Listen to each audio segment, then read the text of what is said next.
All trimmer-equipped models must have the trimmer installed before first use, even if the trimming function won't be used right away.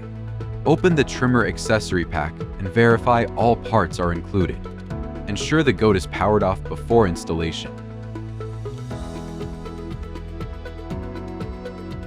Position the goat upright with its front facing upward. Align the trimmer with the slot on the left side of the machine and insert firmly until it reaches the limit. Secure the trimmer using the provided screws. The package includes 2 screws for fixation. An additional screw is pre-installed inside the trimmer module. Refer to the label for its location and fastening method. It is recommended to use a screwdriver longer than 10 centimeters for installation.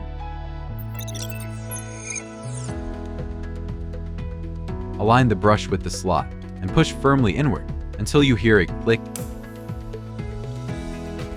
indicating successful installation.